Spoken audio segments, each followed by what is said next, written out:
Assalamualaikum warahmatullahi wabarakatuh. Bapak dan Ibu Kepala Sekolah, Bapak dan Ibu Guru hebat, semoga kita selalu diberikan kesehatan oleh Allah Subhanahu wa Ta'ala. Bapak dan Ibu, pada kesempatan ini saya akan memberikan penguatan terkait dengan materi yang sudah Bapak dan Ibu resume dan sudah Bapak dan Ibu presentasikan, yaitu modul growth mindset. Mudah-mudahan penguatan yang saya sampaikan ini bisa memperkuat pemahaman kita terhadap materi tersebut. Bahan bacaan pola pikir bertumbuh atau growth mindset terdiri dari 4 materi pokok yaitu konsep dasar pola pikir, mindset. Peran pola pikir bertumbuh dalam pembelajaran mendalam. Peran pola pikir bertumbuh untuk kreativitas. Pola pikir bertumbuh untuk pengetahuan nilai dan karakter. Mindset is everything. Pola pikir akan mendikte apa yang akan kita lakukan serta menentukan hasil apa yang akan kita peroleh. Konsep dasar pola pikir terdiri dari pola pikir bertumbuh atau growth mindset. Dari pola pikir tetap ke pola pikir bertumbuh. Intervensi pola pikir. Membangun komunitas belajar. Pujian pribadi dan pujian proses. Kesalahan yang produktif atau produktif failure. The power of yet. Target performa dan target pembelajaran. Pembelajaran berbasis otak atau brain-based learning. Profesor Dweck juga melakukan penelitian yang sangat mendalam terkait perbedaan karakteristik antara PPT dan PPB dalam 5 area kunci atau key areas, yaitu tantangan, hambatan, usaha, kritik dan sukses orang lain. Dalam buku The Growth Mindset Coach, Brock dan Hundley, 2016, menjelaskan perbedaan antara PPT dan PPB sebagai berikut, tantangan. Bagi orang yang PPT akan menghindar agar selalu terlihat cerdas, sedangkan bagi yang PPB akan diterima sebab menjadi sarana untuk belajar. Hambatan. Bagi yang PPT akan menyerah dengan cepat, sedangkan bagi yang PPB akan bertahan dan terus mencari solusi. Usaha. Bagi orang yang PPT dianggap mubazir sebab orang cerdas seharusnya tidak perlu kerja keras. Sedangkan bagi yang PPB akan dilakukan sekeras mungkin sebab ini adalah salah satu cara untuk sukses. Kritik. Bagi orang yang PPT menganggap merupakan serangan pribadi yang harus ditolak, sedangkan bagi orang yang PPB dianggap sebuah masukan yang berguna untuk memperbaiki diri. Sukses orang lain. Bagi yang PPT menganggap sebuah ancaman yang membuat kita terlihat kurang sukses, sedangkan bagi yang PPB akan menjadikan sebuah inspirasi agar bisa melakukan hal yang sama. Dalam pembelajaran mendalam, guru memiliki 3 peran baru yaitu sebagai aktivator, kolaborator, dan builder learning culture. Agar dapat menjalankan peran baru ini dengan baik, guru harus memiliki keterampilan untuk mendorong murid yang memiliki PPT agar bisa menjadi PPB lewat 4 langkah seperti yang telah dijelaskan oleh Profesor Dweck sebagai berikut. Belajar mengenali suara PPT. Sadari bahwa kita punya pilihan. Berbicara kembali dengan suara PPB. Melakukan aksi sesuai dengan suara PPB. Berikut adalah perbandingan antara suara PPT dan PPB, suara PPT. Kalau saya gagal berarti saya tidak mampu. Suara PPB. Kalau saya gagal berarti saya harus mencoba lagi. Suara PPT. Saya akan menolak saat menerima tugas yang belum pernah saya kerjakan sebab risiko untuk gagal akan besar. Suara PPB.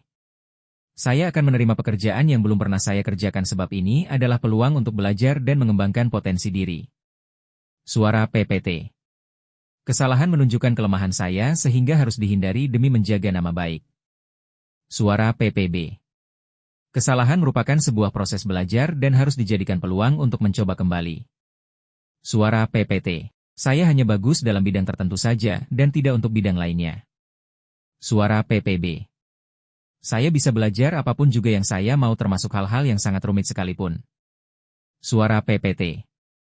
Kecerdasan dan kemampuan adalah segalanya dan akan menjadi faktor yang menentukan sukses tidaknya. Suara PPB. Belajar dan berusaha adalah faktor kunci yang akan menentukan sukses tidaknya seseorang. Profesor Dweck dan koleganya melakukan penelitian tentang pola pikir dan salah satunya yang cukup populer adalah intervensi pola pikir, atau IPP yang dirancang untuk meningkatkan prestasi akademik murid dan sekaligus sebagai alternatif dari intervensi psikologi lainnya yang dikenal dengan The Sense of Purpose Intervention yaitu intervensi untuk memberi pemahaman kepada murid apa tujuan dari mereka belajar. IPP bertujuan untuk memberi pemahaman kepada murid bahwa perjuangan pada saat menghadapi tantangan, Hambatan dan kesulitan dalam belajar hanyalah sebuah proses dalam belajar dan bukan indikasi dari kegagalan atau kelemahan. Langkah-langkah untuk melakukan IPP oleh guru kepada muridnya sebagai berikut. Saat melihat ada murid yang mau menyerah. Ketika menemui tantangan atau kesulitan, segera dorong dia untuk mencoba lagi. Pada saat murid mau mencoba lagi, segera beri pujian proses karena telah mau berusaha. Lalu jelaskan kepada murid tersebut tentang PPT dan PPB dan perbedaan utamanya pada saat menghadapi tantangan dalam belajar. Jelaskan kepada murid bahwa berbuat salah merupakan cara otak untuk belajar dan berkembang. Membangun komunitas belajar. Membangun komunitas belajar merupakan fondasi utama untuk mengembangkan PPB di sekolah yang terdiri dari beberapa macam hubungan, yaitu hubungan guru dengan murid, hubungan guru dengan orang tua, serta hubungan guru dengan guru. Hubungan guru dan murid adalah sangat penting sebab ini adalah proses awal dari pembentukan PPB di dalam kelas yang berlandaskan 5 dimensi seperti yang ada dalam buku The Growth Mindset Coach, Brock dan Hundley, yaitu, murid mengetahui bahwa gurunya yakin kepada kemampuan muridnya dalam belajar. Murid menghormati dan menyukai gurunya. Murid mau meminta masukan dari gurunya.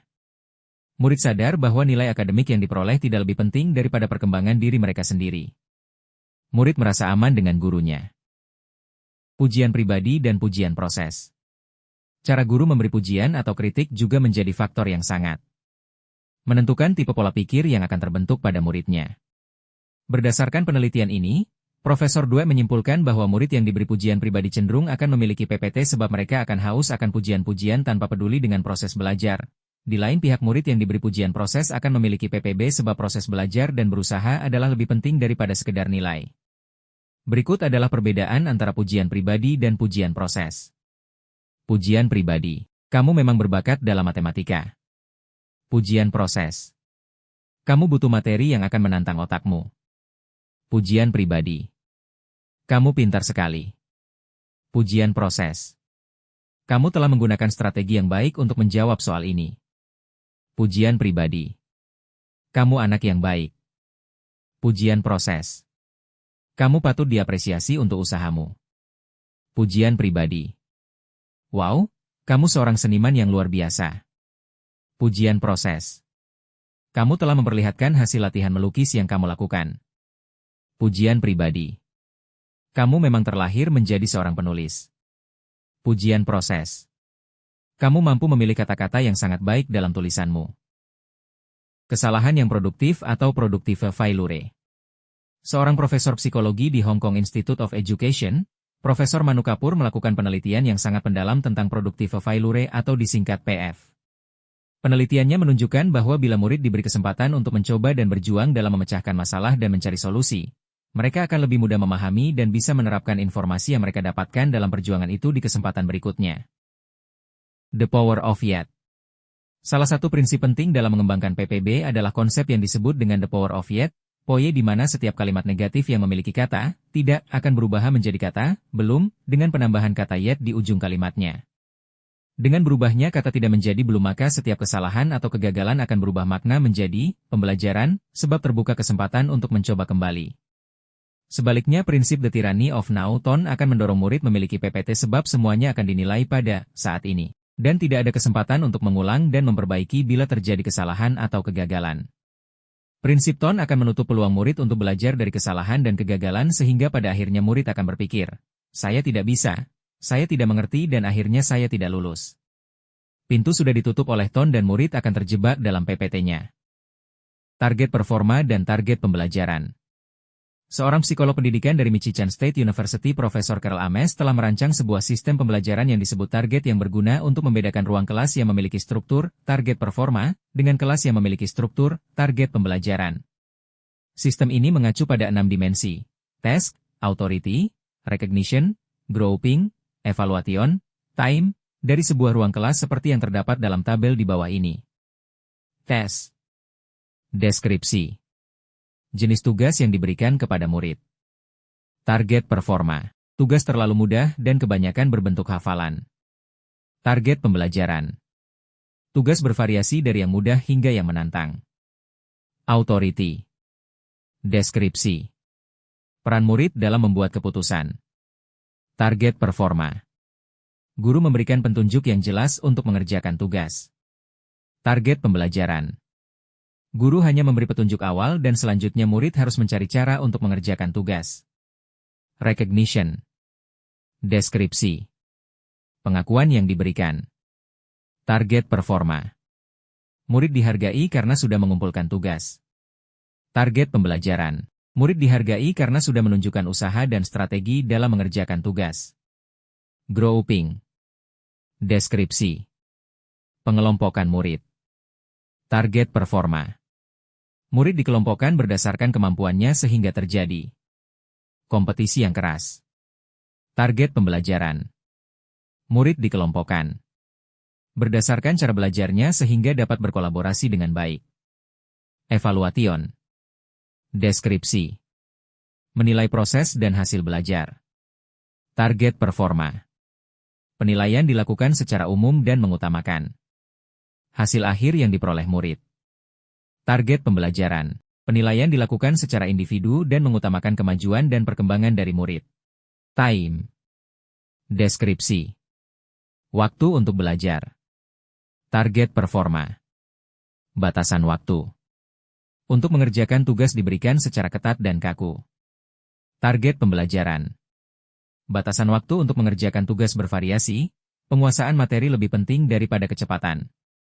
Pembelajaran berbasis otak, brain-based learning. Konsep PPB yang dikembangkan oleh Profesor Dweck telah menarik minat dari para ahli neuroscience untuk meneliti kaitannya terutama dengan prinsip plastisitas otak yaitu kemampuan otak untuk berubah. Pada saat murid sedang belajar ada sinyal elektrik yang dipancarkan melalui sebuah jalur yang disebut akson. Sinyal itu akan diterima oleh struktur-struktur kecil yang bercabang-cabang yang keluar dari neuron yang disebut dendrite dan akan disampaikan ke badan sel-sel badi. Tempat sinyal itu bisa dikirim keluar lagi untuk terhubung dengan neuron lain sehingga terbentuklah sinaps. Bila seorang murid mengalami kesulitan dalam belajar dan terus berupaya untuk memahaminya maka akan semakin banyak jalur yang dibuat oleh neuron dan bila sering dilewati, murid mengulang-ulang pelajaran, maka jalur ini akan semakin kuat sehingga neuron bisa mengirimkan sinyal lebih banyak dan lebih cepat. Ini berarti seorang murid sedang belajar dan mengingat lebih banyak dan lebih cepat. Proses penyusunan sebuah peta pikiran dapat dilakukan secara tahap demi tahap seperti berikut ini. A. Mulai dari tengah dengan ide pokok, sentral idea, C, yang bisa berupa nama proyek dalam PJBL atau judul masalah dalam PBL atau topik tema yang akan dipelajari. B. Selanjutnya dibuat cabang-cabang utama, basic ordering ideas, B, yang laksana bab dalam sebuah buku atau subbab tema dalam sebuah bab tema atau 5W1H dari sebuah topik tema. C. Untuk setiap cabang utama, dilengkapi dengan informasi-informasi detail yang terkait dan disusun secara kategori dan hierarki, kategori, hierarki. D. Peta pikiran dapat memiliki korelasi yang berbentuk garis putus-putus yang menghubungkan sebuah kategori hierarki dengan kategori hierarki lainnya yang memiliki kaitan informasi. Peta pikiran dapat pula dilengkapi dengan warna, unik untuk setiap boy beserta kategori hierarkinya, serta ditambahkan dengan aneka ikon atau gambar yang sesuai dengan informasi yang ada. Berikut contoh sebuah peta pikiran dari kerangka kerja PM yang diadopsi dari naskah akademik pembelajaran mendalam. Selanjutnya kerangka kerja PM ini diubah formatnya menjadi peta pikiran seperti di bawah ini dengan mengikuti tahap demi tahap yang ada yaitu 1. C. Pembelajaran mendalam. 2. Boy. Ada 4 yaitu kerangka pembelajaran, pengalaman belajar, prinsip pembelajaran dan dimensi profil lulusan. 3. CH. Disesuaikan untuk setiap boy. Secara umum aplikasi peta pikiran dalam pembelajaran dapat dibagi dua yaitu note-taking yaitu pada saat merangkum sebuah bacaan atau tulisan yang sifatnya mengorganisir ide atau informasi dari orang lain sehingga proses yang terjadi adalah mengubah tulisan linier menjadi peta pikiran. Aplikasi yang kedua disebut note-making yaitu pada saat membuat kerangka dari karangan atau laporan yang sifatnya mengorganisir ide atau informasi milik sendiri sehingga proses yang terjadi adalah membuat peta pikiran lalu diubah menjadi tulisan linier. Dua proses note-taking dan note-making ini ditunjukkan oleh gambar di bawah ini yang merupakan dua keterampilan paling mendasar dari kegiatan membaca. Peran pola pikir bertumbuh dalam pembelajaran mendalam. Peran PPB dalam kerangka pembelajaran. A. Praktik pedagogik, yang melibatkan murid secara aktif dengan menggunakan berbagai model dan metode pembelajaran yang berfokus pada pemecahan masalah yang kontekstual, proyek yang bersifat kolaboratif, serta eksplorasi banyak ide-ide pasti akan berhadapan dengan berbagai hambatan, tantangan dan kesulitan. Saat inilah prinsip-prinsip PBB seperti Productive Failure, The Power of Yet serta intervensi pola pikir dari guru ke murid.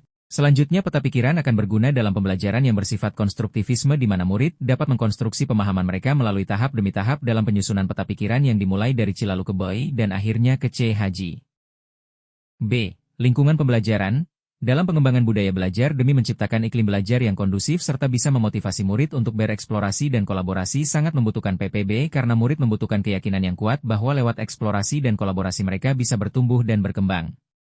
Dalam menjalani proses belajar ini pasti akan terjadi berbagai kesalahan bahkan kegagalan, namun dengan PPB mereka akan terus bertahan serta berani mengambil resiko.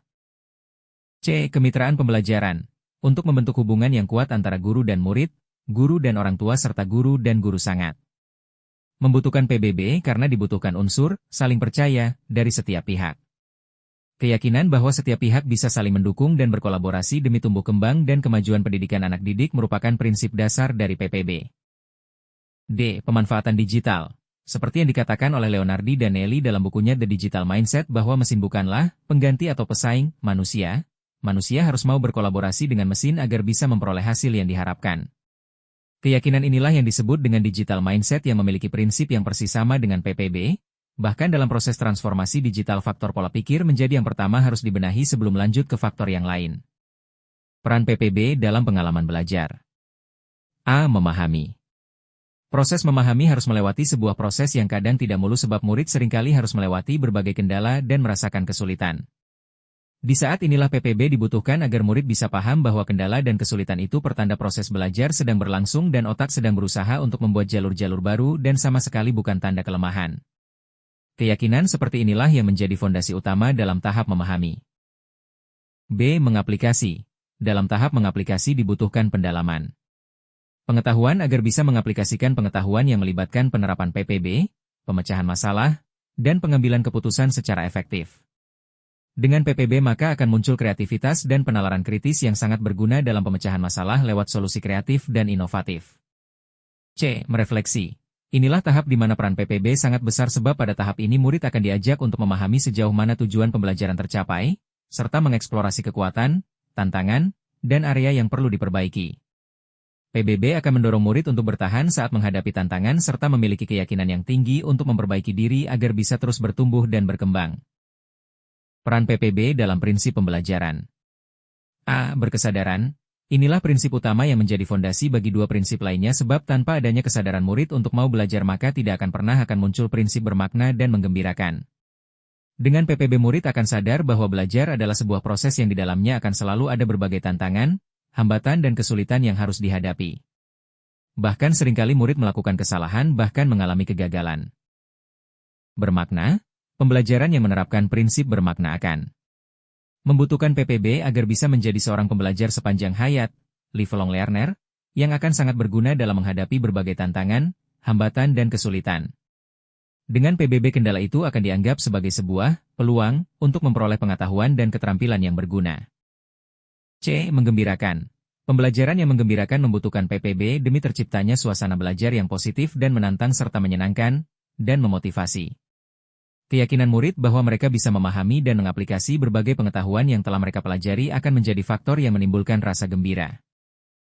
Peran PBB dalam dimensi profil lulusan. Sasaran dari PM terdapat dalam 8 dimensi profil lulusan yang disebut dengan 8D dan PBB akan berperan dalam beberapa dimensi khususnya dalam 4 dimensi yang dikenal sebagai keterampilan abad ke-21 yang terdiri dari kreativitas, penalaran kritis, komunikasi dan kolaborasi. A. Kreativitas. Kemampuan untuk melihat masalah dari berbagai sudut pandang, menghasilkan banyak gagasan, serta menemukan dan mengembangkan alternatif solusi yang efektif. Murid yang memiliki kreativitas cenderung berpikir di luar kebiasaan, mengembangkan ide-ide secara mendalam.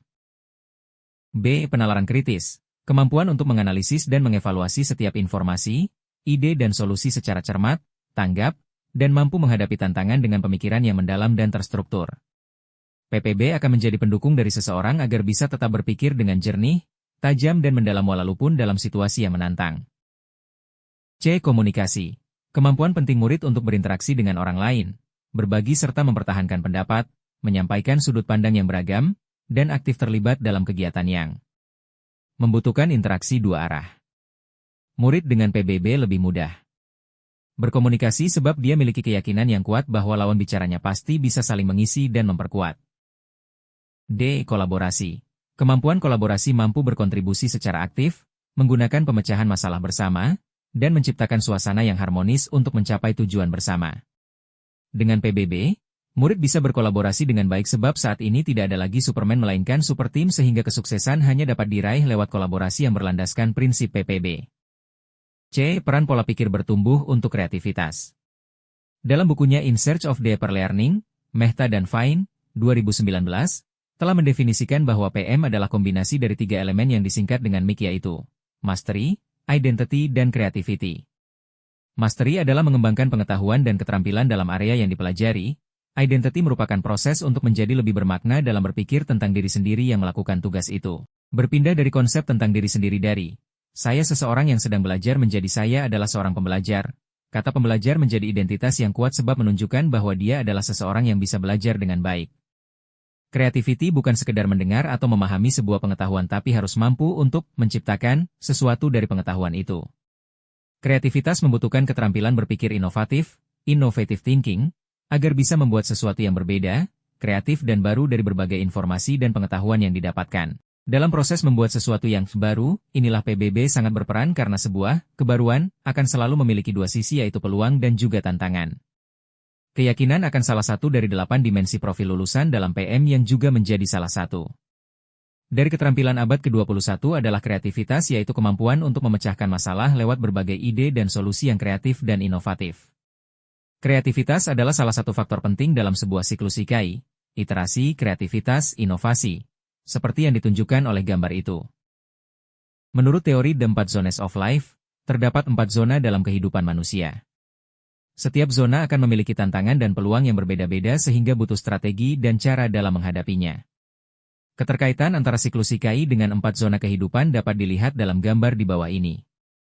1. Zona nyaman, comfort zone, zona di mana seseorang hanya melakukan sesuatu yang sama secara berulang, iterasi. 2. Zona ketakutan, fear zone, zona yang harus dilalui bila mana seseorang ingin keluar dari zona nyaman dan masuk ke zona belajar. Di zona inilah PPB dibutuhkan untuk mengatasi berbagai ketakutan pada saat harus mengalami tantangan, hambatan dan kesulitan. Dengan PPB seseorang bisa mengeliminasi rasa takut seseorang terhadap berbagai kendala yang dihadapinya. 3. Zona belajar, learning zone, zona di mana seseorang menjalani proses belajar lewat proses mencari, mengembangkan dan mencoba sesuatu yang baru, kreativitas. 4. Zona bertumbuh, growth zone, zona di mana seseorang telah bertumbuh sebab mampu menguasai atau menciptakan sesuatu yang baru dan lebih baik, inovasi.